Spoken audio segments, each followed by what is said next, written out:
जय हिंद दोस्तों, स्वागत है आपका हमारे YouTube चैनल में। आज की वीडियो में हम लेकर आए हैं आपके लिए बहुत ही महत्वपूर्ण क्वेश्चन आंसर हिंदी साहित्य के।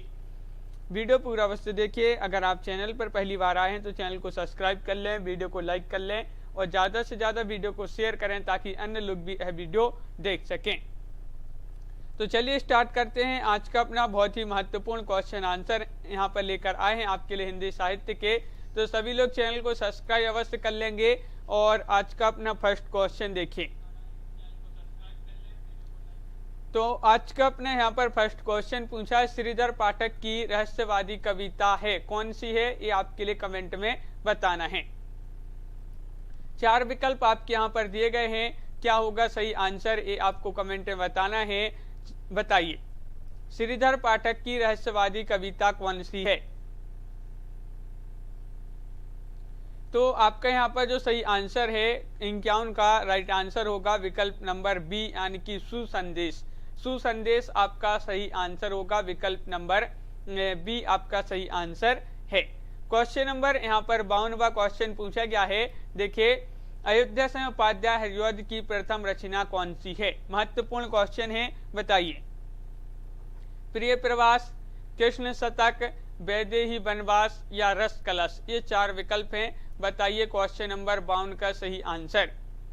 अयोध्या सिंह उपाध्याय हरिऔध जी की प्रथम रचना आपको बताना है कौन सी है, रश्मि जी, लवली जी। तो क्वेश्चन नंबर 52 है और आपका सही आंसर है 52 का विकल्प नंबर यहाँ पर सी राइट आंसर होगा, कृष्ण शतक राइट आंसर है।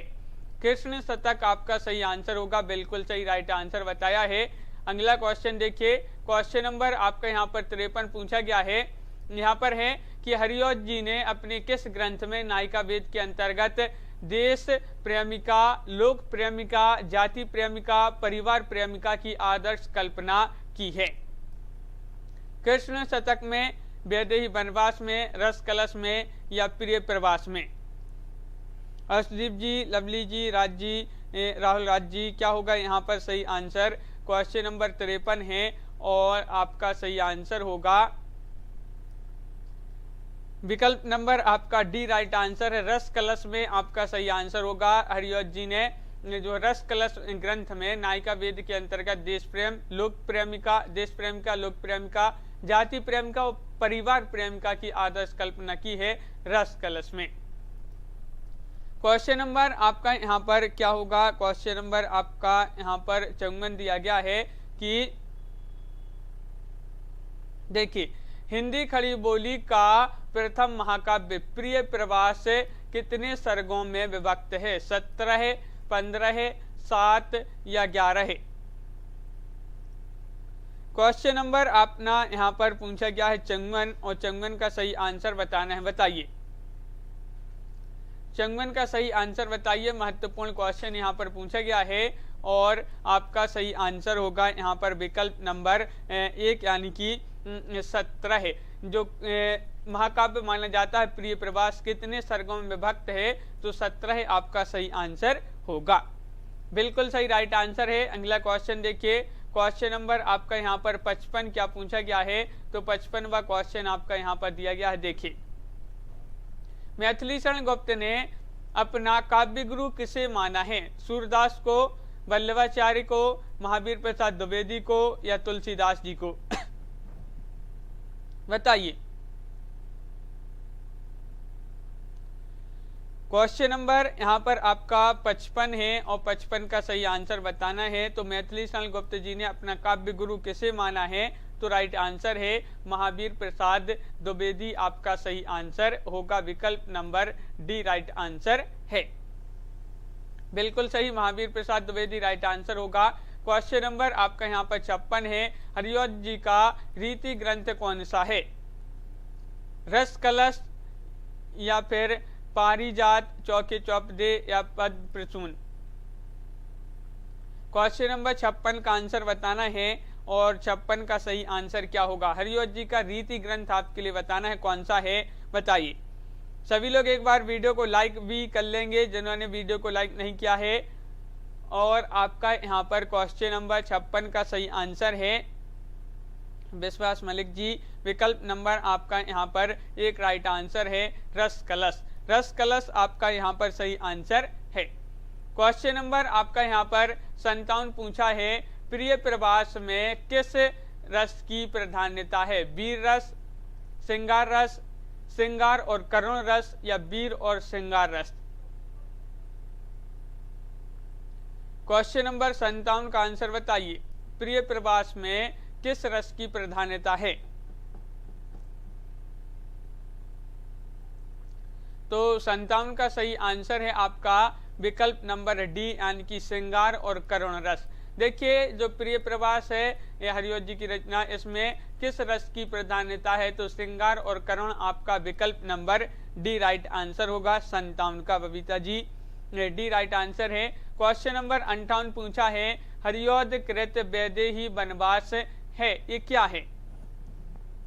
बताइए, वैदेही वनवास क्या है? प्रबंध काव्य है, चंपू काव्य है, या फिर गीति काव्य है, या मुक्तक काव्य है? क्वेश्चन नंबर 58 का आंसर बताइए। 58वां क्वेश्चन है, महत्वपूर्ण क्वेश्चन पूछा गया है। और यहाँ पर वैदेही वनवास जो है ये माना जाता है एक प्रबंध काव्य, यानी कि विकल्प नंबर आपका 1 राइट आंसर होगा। प्रबंध काव्य आपका सही आंसर है। प्रबंध काव्य सही आंसर होगा, विकल्प नंबर 1। अगला क्वेश्चन देखिए, क्वेश्चन नंबर आपका यहाँ पर जो 59वां क्वेश्चन पूछा गया है, मैथिली शरण गुप्त की प्रथम रचना है, कौन सी है? बताइए।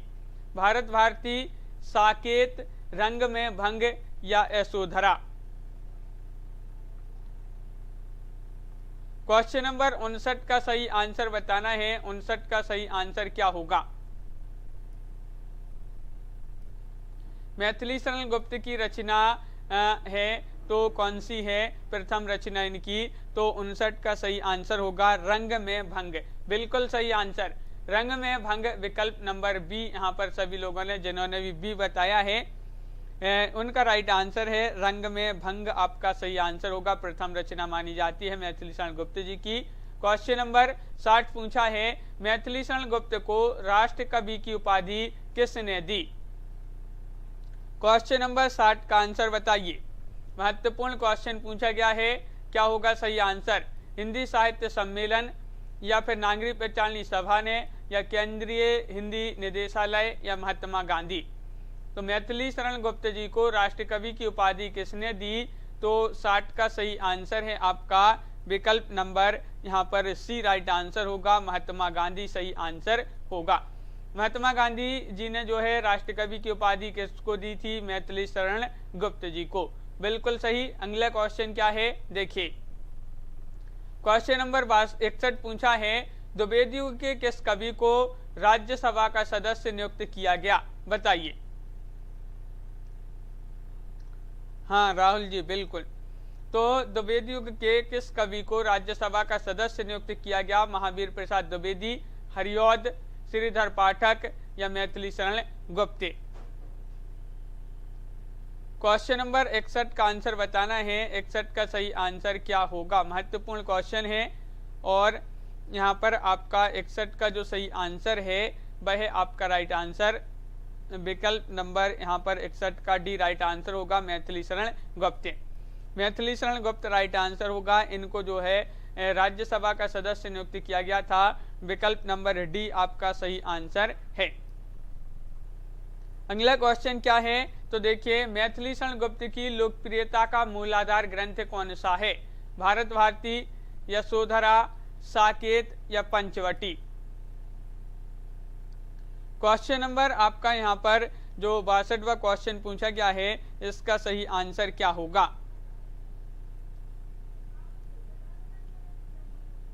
बताइए।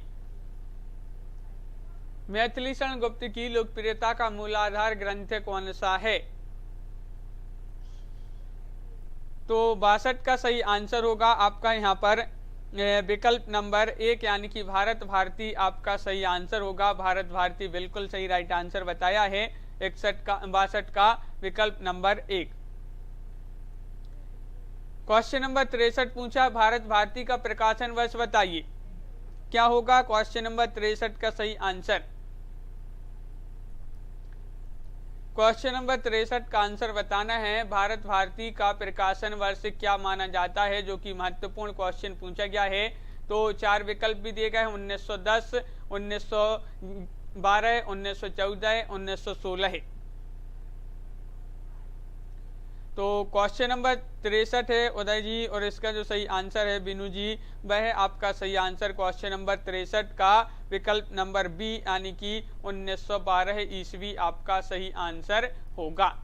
बिल्कुल सही राइट आंसर है, 1912 ईस्वी आपका राइट आंसर होगा। अगला क्वेश्चन देखिए, क्वेश्चन नंबर 64 है। मैथिली शरण गुप्त की वह रचना जिसने देश में राष्ट्र प्रेम की धूम मचा दी थी, कौन सी वह रचना है? 64 में आपको बताना है,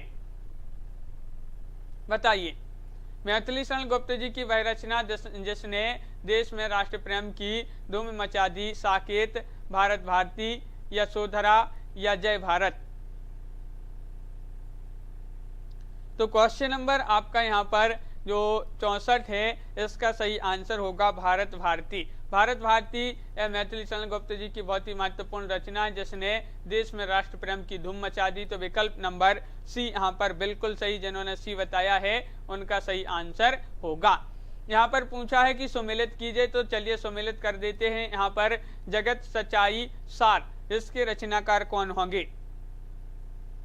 तो जगत सच्चाई सार के हो जाएंगे श्रीधर पाठक हो जाएंगे, और बालचर के कौन हो जाएंगे? तो बालचर के हो जाएंगे हरिऔध, कौन? हरिऔध हो जाएंगे। और यहाँ पर फिर क्या है? यहाँ पर है द्वापर के कौन हो जाएंगे? बहुत ही सरल है, ये तो द्वापर के हो जाएंगे मैथिली शरण गुप्त। और पथिक के कौन हो जाएंगे?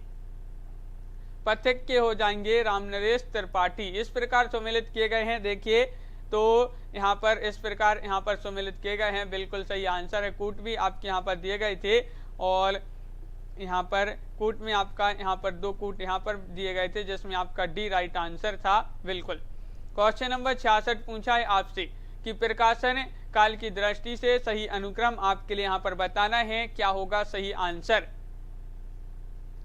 66 का आंसर बताइए, सभी लोग बताएंगे। प्रकाशन वर्ष की दृष्टि से सही अनुक्रम कौन सा होगा?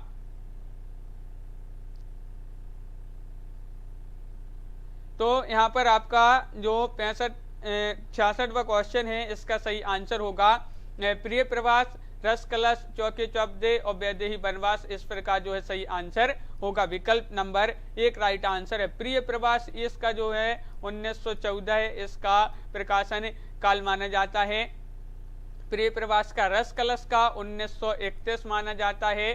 चौके चौपदे का क्या माना जाता है? 1932 माना जाता है। और वैदेही वनवास का क्या माना जाता है? 1940 माना जाता है। तो ये इनका जो है प्रकाशन वर्ष दिया गया है, ये भी आपको याद रखना होता है। ये राइट आंसर होगा।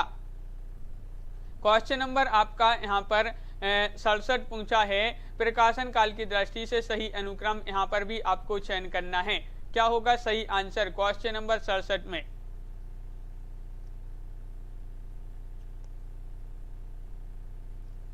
सड़सठ का सही आंसर बताना है, क्या होगा सही आंसर? महत्वपूर्ण क्वेश्चन यहाँ पर भी दिया गया है, और यहाँ पर ही भी आपका जो सही आंसर होगा वह बी राइट आंसर होगा। प्रकाशन काल की दृष्टि से बी, यानी कि भारत भारती, पंचवटी, झंकार और साकेत, ये जो है आपका सही आंसर होगा। भारत भारती का क्या माना जाता है प्रकाशन? तो 1914 माना जाता है भारत भारती का। 1912 माना जाता है। क्या माना जाता है? 1912 माना जाता है भारत भारती का। और पंचवटी का क्या माना जाता है? 1925 माना जाता है। और झंकार का क्या माना जाता है प्रकाशन वर्ष? 1929। और साकेत का 1931। ये जो है आपका सही आंसर होगा विकल्प नंबर बी। क्वेश्चन नंबर 68 पूछा है कि प्रकाशन काल के अनुसार सही क्रम बताइए। यहाँ पर भी 68 में आपके लिए सही क्रम बताना है, क्या होगा सही आंसर? लवली जी, बिनू जी, विश्वास जी, सभी लोग बताएंगे, विक्रम सिंह जी।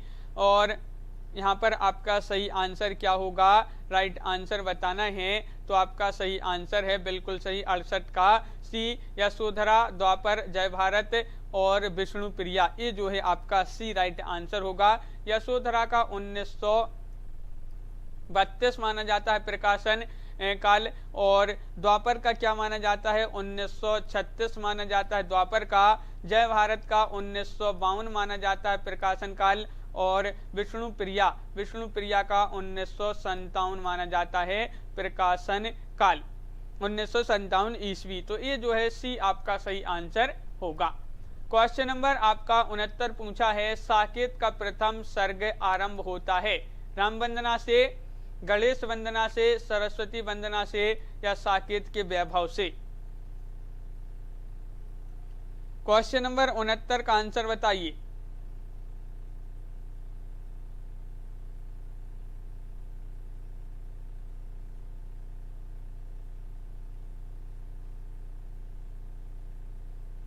तो 69 का आपका बिल्कुल सही राइट आंसर है सरस्वती वंदना से। साकेत का प्रथम सर्ग आरंभ होता है सरस्वती वंदना से, यानी कि विकल्प नंबर आपका डी यहाँ पर सही आंसर होगा।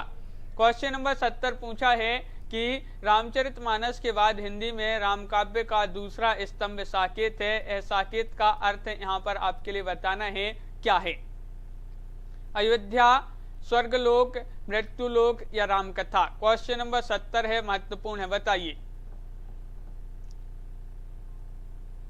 तो 70 का आंसर बताना है, रामचरितमानस के बाद हिंदी में रामकाव्य का दूसरा स्तंभ साकेत है, और यहाँ पर जो साकेत का अर्थ है वह अयोध्या है, यानी कि विकल्प नंबर 1 आपका सही आंसर होगा। बिल्कुल सही, बहुत बढ़िया। जिन्होंने विकल्प नंबर 1 बताया है अयोध्या, उनका सही आंसर है। अगला क्वेश्चन क्या है, देखिए। साकेत प्रबंध काव्य में कितने सर्ग हैं, 10, 15, 12 या 7? 71 का राइट आंसर बताना है। साकेत प्रबंध काव्य माना जाता है, और इसमें कितने सर्ग हैं ये आपसे पूछा है। तो आपका यहाँ पर सही आंसर है अनीता जी, क्वेश्चन नंबर 71 है, और राइट आंसर है आपका 71 का सही आंसर होगा विकल्प नंबर आपका यहाँ पर बी, यानी कि 12 है। 12 आपका सही आंसर है, बिल्कुल सही। साकेत प्रबंध काव्य में 12 सर्ग हैं, विकल्प नंबर बी राइट आंसर है। अगला क्वेश्चन देखिए। साकेत महाकाव्य के सृजन का प्रेरणा स्रोत है। साकेत महाकाव्य की सृजन का प्रेरणा स्रोत है कौन है? भवभूतिकृत उत्तर रामचरितम, तुलसीदास कृत रामचरितमानस, रविन्द्रनाथ टैगोर कृत काव्य उपेक्षिता, या फिर स्वयंभूकृत पयमचर्यु।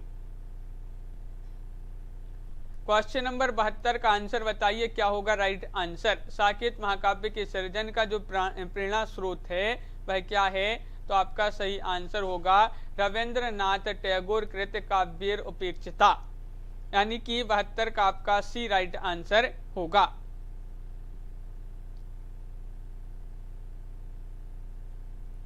अगला क्वेश्चन देखिए। क्वेश्चन नंबर 73 पूछा है, साकेत महाकाव्य का सर्वाधिक मार्मिक सर्ग कौन सा है? पंचम, सप्तम, अष्टम, या नवम?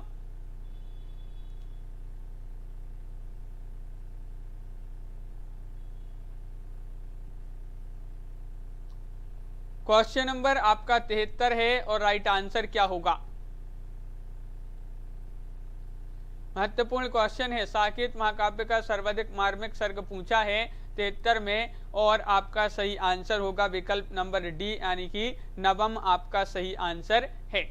नवम आपका सही आंसर होगा, विकल्प नंबर डी राइट आंसर है, बिल्कुल सही। क्वेश्चन नंबर 74 देख लेते हैं। यहाँ पर पूछा गया है, मैथिली शरण गुप्त की कौन सी कृति प्रकाशन क्रम में पहले आती है? जयद्रथ वध, पंचवटी, भारत भारती, या विकट भट्ट? क्वेश्चन नंबर आपका यहाँ पर पूछा है 74, और 74 का सही आंसर बताना है। महत्वपूर्ण क्वेश्चन है, और आपका सही आंसर है यहाँ पर गुप्त जी की कौन सी कृति प्रकाशन क्रम में पहले आती है? वह कृति है जयद्रथ वध, यानी कि विकल्प नंबर 1 आपका सही आंसर होगा। अगला क्वेश्चन क्या है? मैथिली शरण गुप्त की वह रचना जिसमें राष्ट्र की बलिवेदी पर अपने प्राणों का उत्सर्ग करने वाले युवक का चरित्र चित्रण है, किसमें है? जयद्रथ वध में, नील दमयंती, सॉरी नल दमयंती या त्रिपतगा या फिर सुलोचना? 75 का आंसर बताइए। 75 का आंसर बताना है आपके लिए, जो कि महत्वपूर्ण क्वेश्चन है। और 75 का आपका सही आंसर है, वह जो रचना है वह कौन सी रचना है जिसमें राष्ट्र की बलिवेदी पर अपने प्राणों का उत्सर्ग करने वाले युवक का चरित्र चित्रण है? जयद्रथ वध में। विकल्प नंबर 1 आपका सही आंसर होगा, जयद्रथ वध। क्वेश्चन आपका यहाँ पर अगला क्या दिया गया है तो देख लेते हैं। यहाँ पर दिया गया है आपका अगला क्वेश्चन, देखिए ये रहा कि चैतन्य महाप्रभु की वियुक्तता पत्नी के त्याग तप और उसकी मनोदशा का उल्लेख किस ग्रंथ में मिलता है? विष्णुप्रिया, सुलोचना या फिर हिडम्बा या फिर सौरंध्री? बताइए। 76वां क्वेश्चन है, जो कि महत्वपूर्ण क्वेश्चन आपसे पूछा गया है। और 76 का आपका सही आंसर होगा विकल्प नंबर यहाँ पर 1 यानी कि विष्णुप्रिया में। विष्णुप्रिया आपका सही राइट आंसर है। विष्णुप्रिया में उल्लेख मिलता है, बिल्कुल सही। विकल्प नंबर 1 राइट आंसर होगा। अगला क्वेश्चन देखिए, विरहिणी नारी की मार्मिक व्यथा का चित्रण किस ग्रंथ में है? साकेत, विष्णुप्रिया, यशोधरा या उपरोक्त सभी? 77 का आंसर बताना है, जो कि महत्वपूर्ण क्वेश्चन आपसे पूछा गया है। क्या होगा सही आंसर? विरहिणी नारी की मार्मिक व्यथा का चित्रण किस ग्रंथ में हुआ है? तो आपका सही आंसर है 77 का उपरोक्त सभी, बिल्कुल सही। यह साकेत, यशोधरा और विष्णुप्रिया, उपरोक्त सभी आपका सही आंसर होगा। क्वेश्चन नंबर 78 देखिए, कौन सी रचना मैथिली शरण गुप्त द्वारा रचित नहीं है? द्वापर, यशोधरा, पथिक या गुरुकुल? 78 का आंसर बताइए। कौन सी रचना मैथिली शरण गुप्त द्वारा रचित नहीं है? 4 विकल्प आपके यहाँ पर दिए गए हैं। क्वेश्चन नंबर 78 है और 78 का आंसर बताना है। हाँ, तो यहाँ पर आपका सही आंसर है मैथिली शरण गुप्त द्वारा रचित नहीं है, तो 78 का राइट आंसर है आपका सी, पथिक आपका सही आंसर होगा। पथिक किसकी रचना है आप कमेंट में जरूर बताएंगे। पथिक मैथिली शरण गुप्त जी की रचना नहीं है, किन की है कमेंट में बताएं। क्वेश्चन नंबर 79 देखिए, मैथिली शरण गुप्त की अतुकांत रचना कौन सी है? बताइए। द्वापर, विष्णुप्रिया, यशोधरा या मेघनाथ वध? 79 का आंसर बताना है, क्या होगा सही आंसर?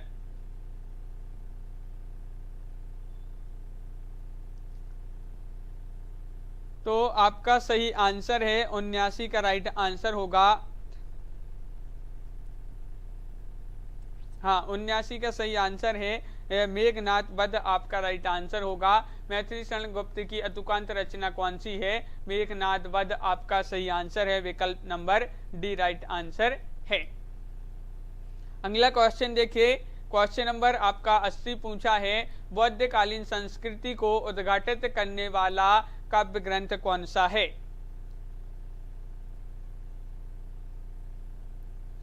क्वेश्चन नंबर 80 का आंसर बताइए। बौद्धकालीन संस्कृति को उद्घाटित करने वाला काव्य ग्रंथ है अनग या विकट भट्ट झंकार या वृत्र संहार? बीनू जी बिल्कुल। तो यहाँ पर आपका जो सही आंसर है, क्या है राइट आंसर? क्वेश्चन नंबर आपका 80 है और 80 का सही आंसर है बौद्धकालीन संस्कृति को उद्घाटित करने वाला काव्य ग्रंथ जो है वह अनग है, यानी कि विकल्प नंबर 1 आपका सही आंसर होगा। 80 का 1 राइट आंसर है, बिल्कुल सही राइट आंसर बताया है। जिन्होंने भी विकल्प नंबर 1 बताया उनका सही आंसर। अगला क्वेश्चन देखिए, तो जोधपुर के एक राजपूत सरदार की 3 पीढ़ियों तक चलने वाली गाथा का वर्णन किस काव्य ग्रंथ में है? झंकार में, विकट भट्ट या सैरंद्री या गुरुकुल?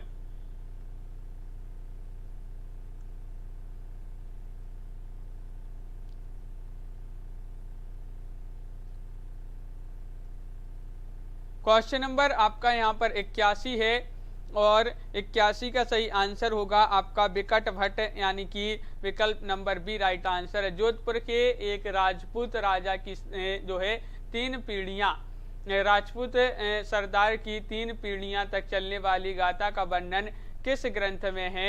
विकट भट्ट आपका सही आंसर होगा, बिल्कुल सही राइट आंसर है। अगला क्वेश्चन देखिए, साकेत के किस सर्ग में उर्मिला लक्ष्मण मिलन वर्णित है? नवम, दशम, एकादश या द्वादश? क्वेश्चन नंबर 82 का आंसर बताना है, क्या होगा सही आंसर? साकेत के किस सर्ग में उर्मिला लक्ष्मण मिलन वर्णित है? तो आपका सही आंसर होगा 82 का विकल्प नंबर यहाँ पर क्या है राइट आंसर? द्वादश। द्वादश यानी कि विकल्प नंबर डी राइट आंसर है। साकेत का जो द्वादश सर्ग है इसमें उर्मिला और लक्ष्मण मिलन वर्णित हुआ है, विकल्प नंबर डी आपका सही आंसर होगा। क्वेश्चन नंबर आपका यहाँ पर 83 पूछा है, मैथिली शरण गुप्त की किस काव्य कृति को हिंदू संस्कृति का स्वच्छ दर्पण कहा गया है? बताइए।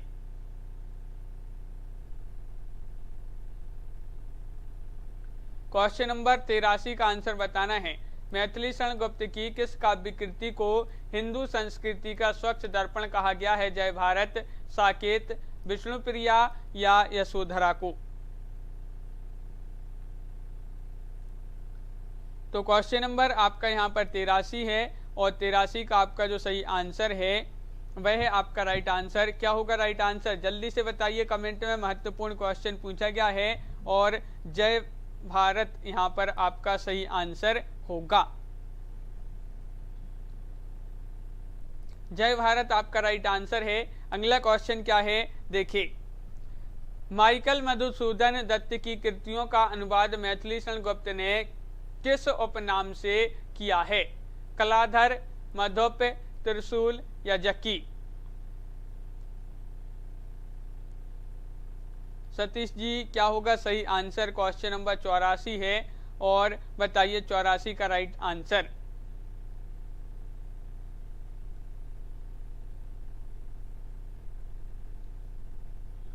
तो 84 का सही आंसर है मधुप।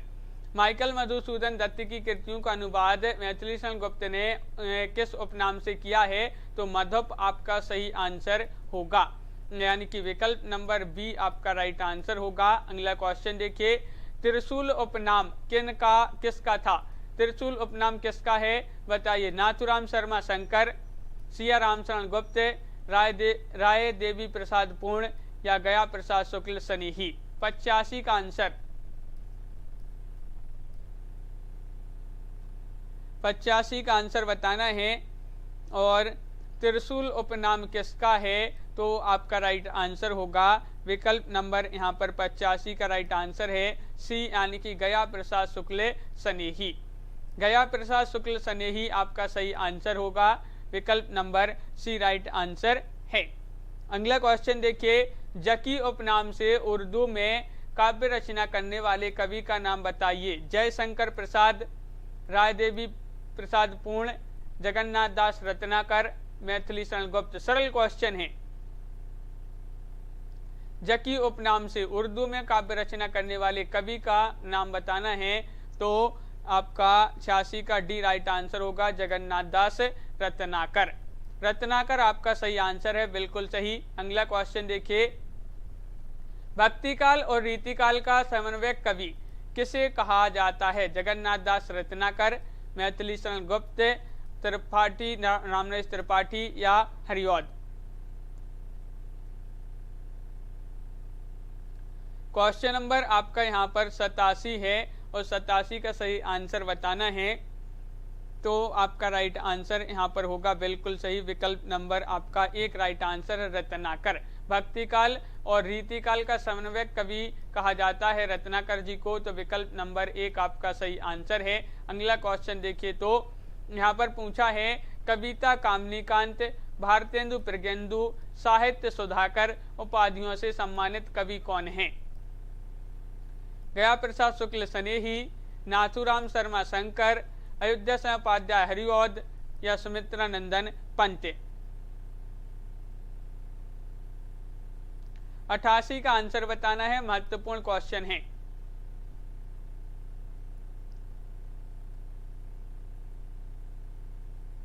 और 88 का सही आंसर होगा आपका नाथुराम शर्मा शंकर।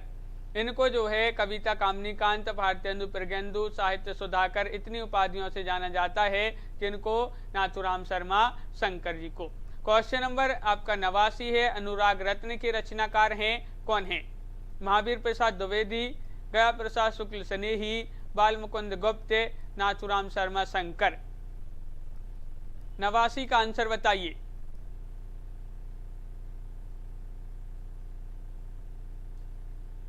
तो 89 का आपका सही आंसर है, अनुराग रत्न के रचनाकार हैं, कौन है? तो राइट आंसर है आपका नाथुराम शर्मा शंकर।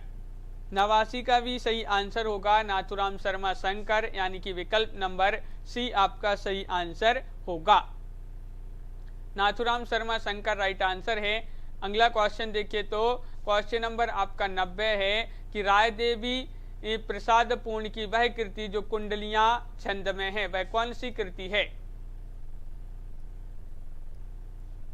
90 का आंसर बताना है, बताइए।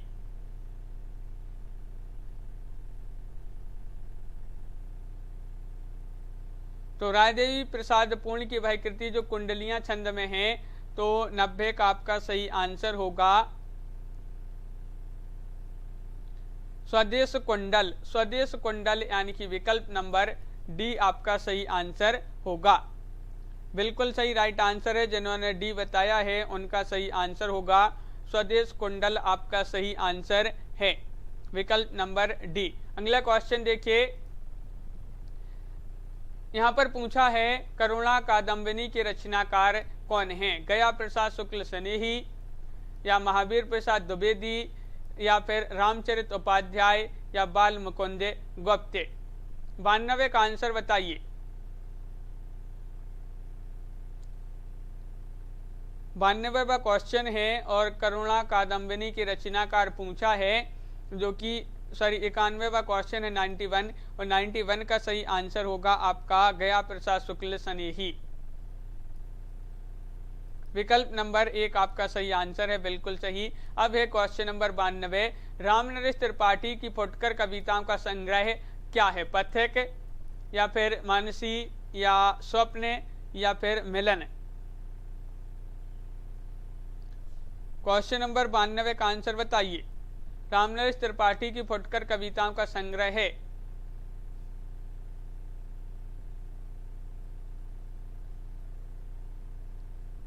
तो आपका सही आंसर है 92 का विकल्प नंबर आपका क्या है राइट आंसर? 92 का राइट आंसर होगा बी, यानी कि मानसी। मानसी राइट आंसर है अनीता जी, सतीश जी, बिल्कुल मानसी आपका बी आपका सही आंसर होगा। क्वेश्चन नंबर 93 है, प्रकाशन काल की दृष्टि से सही अनुक्रम आपके लिए चयन करना है, बताइए। मानसी स्वप्न मिलन पथिक, या फिर पथिक मिलन स्वप्न मानसी, मिलन पथिक मानसी स्वप्न, स्वप्न मानसी पथिक मिलन। ये आपके 4 विकल्प हैं। प्रकाशन काल की दृष्टि से सही अनुक्रम कौन सा होगा? क्वेश्चन नंबर 93 है और आपका सही आंसर होगा यहाँ पर 93 का विकल्प नंबर सी, बीनू जी, बिल्कुल सही राइट आंसर है, यानी कि मिलन पथिक मानसी स्वप्न। यहाँ पर इनका देख लेते हैं। प्रकाशन काल 1917 माना जाता है मिलन का, 1920 माना जाता है पथिक का प्रकाशन काल 1920, और 1927 माना जाता है मानसी का प्रकाशन काल, और 1929 स्वप्न का प्रकाशन काल माना जाता है। इस प्रकार इनका जो है प्रकाशन काल भी यहाँ पर दिया गया है। क्वेश्चन नंबर आपका यहाँ पर 94 है, रामनरेश त्रिपाठी कृत खंड काव्यों की संख्या कितनी है? 1, 2, 3, 4। क्वेश्चन नंबर 94 है और आपका सही आंसर होगा यहाँ पर रामनरेश त्रिपाठी कृत खंड काव्यों की संख्या कितनी है? तो बिल्कुल सही आंसर बताया है लवली ठाकुर जी ने कि 3 है। कितनी? 3 आपका सही आंसर होगा, बिल्कुल सही, विकल्प नंबर सी आपका सही आंसर होगा। बिल्कुल सही। अगला क्वेश्चन है कि यहाँ पर पूछा रामचरित चिंतामणि किसकी रचना है? नाथुराम शर्मा शंकर, गया प्रसाद शुक्ल स्नेही, हरिऔध या रामचरित उपाध्याय? 95 का आंसर बताइए।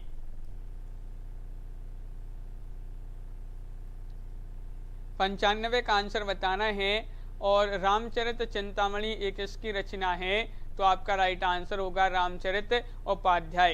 रामचरित उपाध्याय सही आंसर होगा, विकल्प नंबर डी आपका सही आंसर है। बिल्कुल सही राइट आंसर बताया है। आगे भी यहाँ पर दिए गए हैं कि 96 से 107 तक के जो प्रत्येक प्रश्न है इनके कथन दिए गए हैं, उनके उत्तर के लिए 4 विकल्प दिए गए हैं, जिसमें से आपको सही बताना है। सरगऊ नरक ठिकाना नाही, ये बताना है किसने कहा है? महावीर प्रसाद द्विवेदी, नाथुराम शर्मा शंकर, भारतेंदु या प्रताप नारायण मिश्र? सरगऊ नरक ठिकाना नाही, तो आपका सही आंसर है 96 का विकल्प नंबर यहाँ पर होगा राइट आंसर 1, महावीर प्रसाद द्विवेदी आपका सही आंसर है। बिल्कुल सही राइट आंसर है। मानस भवन में आर्य जन जिनकी उतारे आरती, भगवान भारत वर्ष में गूंजे हमारी भारती, ये आपको बताना है। एक कथन बताइए किनका है, किससे लिया गया है साकेत? ये पंक्ति बताना है। जय भारत से, भारत भारती या गुरुकुल? मानस भवन में आर्य जन जिनकी उतारे आरती, भगवान भारत वर्ष में गूंजे हमारी भारती, तो आपका सही आंसर है 97 का राइट आंसर होगा। भारत भारती से पंक्तियां ली गई हैं, विकल्प नंबर बी आपका सही आंसर होगा। क्वेश्चन नंबर आपका यहाँ पर 98वां क्वेश्चन दिया गया है। युग युग तक चलती रहे कठोर कहानी, रघुकुल में थी एक अभागिन रानी, ये आपको बताना है। ये पंक्ति, युग युग तक चलती रहे कठोर कहानी, रघुकुल में थी एक अभागिन रानी, उर्मिला, कैकई, सीता, कौशल्या, ये कथन किसका है? तो आपका सही आंसर है क्वेश्चन नंबर 98 है, और 98 का राइट आंसर होगा आपका विकल्प नंबर यहाँ पर क्या होगा सही आंसर? कैकई। कैकई विकल्प नंबर आपका जो सी है वह आपका सही आंसर होगा। बिल्कुल सही राइट आंसर है। अगला क्वेश्चन यहाँ पर देख लेते हैं। देखिए क्या दिया गया है। क्वेश्चन नंबर 99 यहाँ पर पूछा गया है, मुझे फूल मत मारो, प्रेमघन, भारतेंदु, बालमुकुंद गुप्त या मैथिली शरण गुप्त, किसका कथन है? मुझे फूल मत मारो।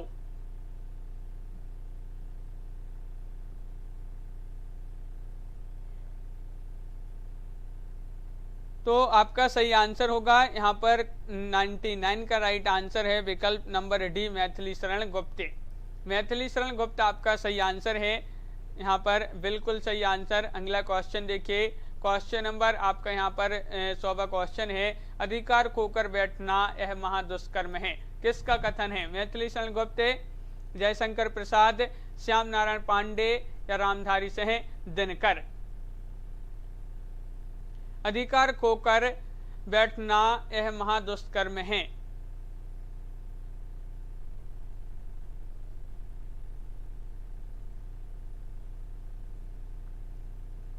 तो यहाँ पर आपका सही आंसर है 100 का विकल्प नंबर 1 मैथिली शरण गुप्त आपका सही आंसर होगा। बिल्कुल सही राइट आंसर है मैथिली शरण गुप्त। लवली जी, बीनू जी, मैथिली शरण गुप्त होगा यहाँ पर सही आंसर, बिल्कुल सही। तो इस प्रकार बहुत ही महत्वपूर्ण क्वेश्चन अपने यहाँ पर कंप्लीट हुए, और आगे के जो क्वेश्चन है वह कल की क्लास में कंप्लीट करेंगे। रोज अपनी एक क्लास होती है रात्रि में 10 बजे। सभी लोग वीडियो को लाइक कर लें, और अगर आप चैनल पर पहली बार आए हैं तो चैनल को सब्सक्राइब कर लें, बेल आइकन दबाएं, ऑल पर क्लिक करें, ताकि ऑल वीडियो की नोटिफिकेशन आपके यहाँ तक सबसे पहले पहुँचे।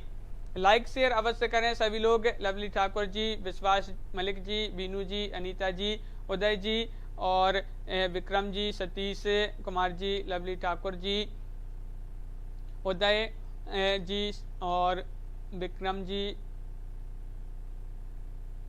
बीनू सरोज जी, लवली चौधरी जी, अनीता जी बिल्कुल, सभी के लिए बहुत बहुत धन्यवाद। सभी लोग वीडियो को लाइक शेयर करें। हाँ, रोज क्लास होती है शशि त्रिपाठी जी, रात्रि में 10 बजे। अनीता राजपूत जी,